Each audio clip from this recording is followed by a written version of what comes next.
Ready for chapter 7? John chapter 7. After this, Jesus traveled around Galilee.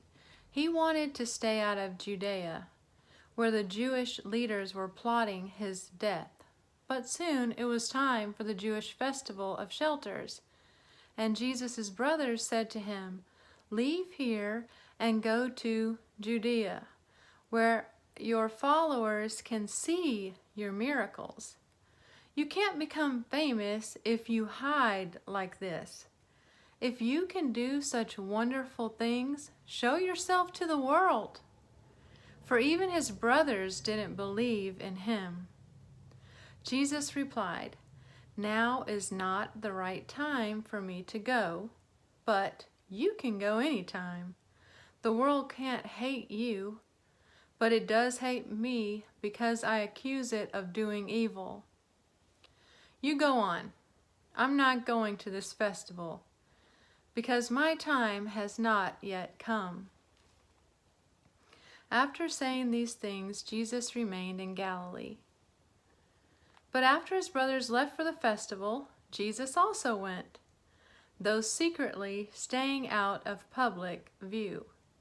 The Jewish leaders tried to find him at the festival and kept asking if anyone had seen him.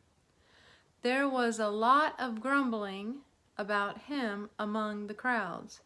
Some argued, "He's a good man," but others said, "He's nothing but a fraud who deceives the people."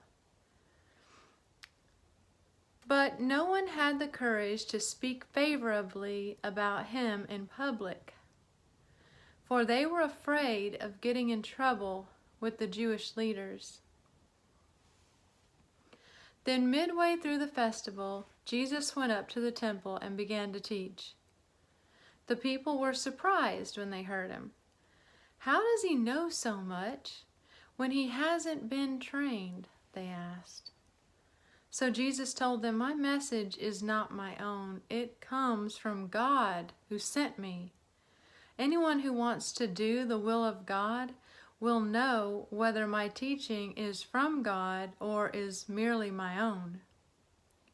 Those who speak for themselves want glory only for themselves, but a person who seeks to honor the one who sent him speaks truth, not lies. Moses gave you the law, but none of you obeys it. In fact, you are trying to kill me." The crowd replied, "You're demon-possessed. Who's trying to kill you?" Jesus replied, "I did one miracle on the Sabbath and you were amazed. But you work on the Sabbath too, when you obey Moses' law of circumcision.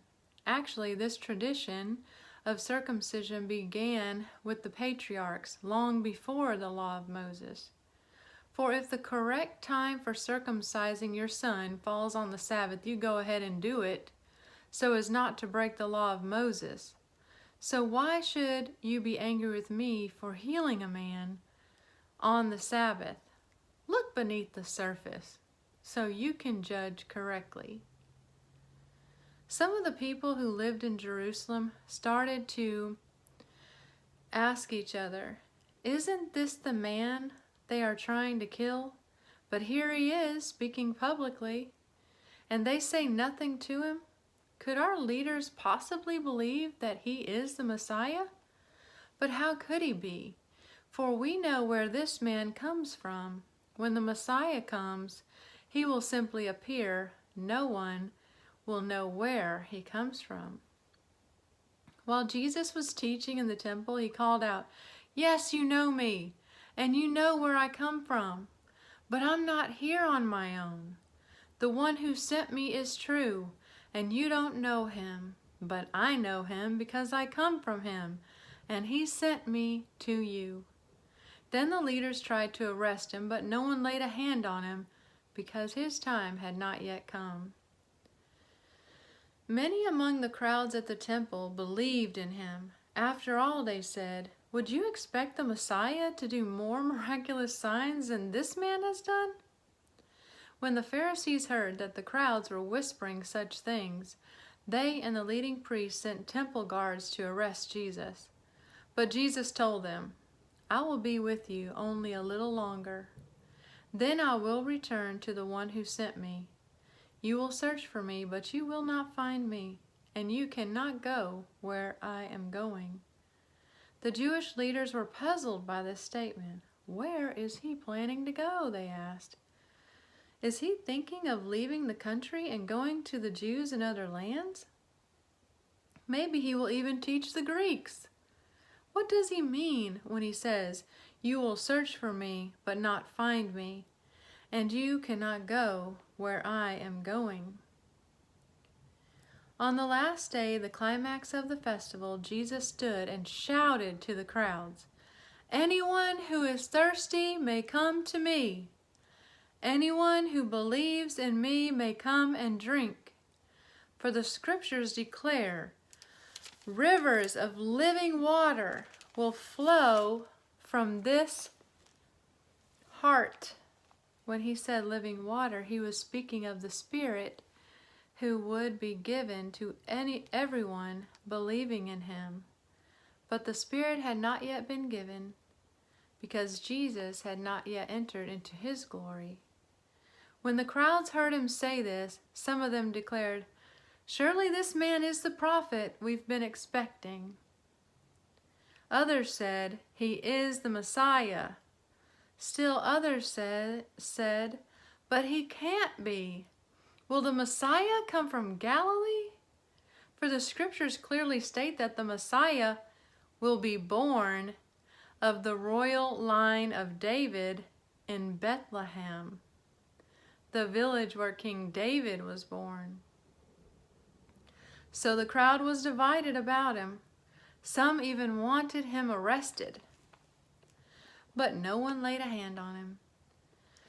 When the temple guards returned without having arrested Jesus, the leading priests and Pharisees demanded, "Why didn't you bring him in?"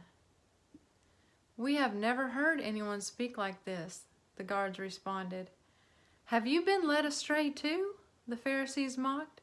"Is there a single one of us, rulers or Pharisees, who believes in him? This foolish crowd follows him, but they're ignorant of the laws. God's curse is on them." Then Nicodemus, the leader who had met with Jesus earlier, spoke up. "Is it legal to convict a man before giving him a hearing?" he asked. They replied, "Are you from Galilee too? Search the scriptures and see for yourself. No prophet ever comes from Galilee." Then the meeting broke up and everybody went home. Wow, chapter 7 is very rich. And there are a lot of things in there that we could really research out and try to find out more about it.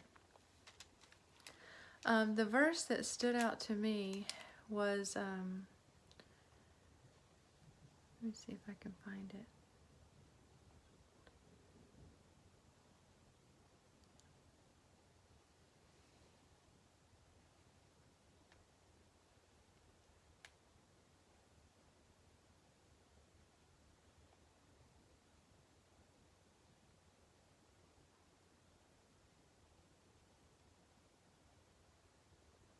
It's verse 13.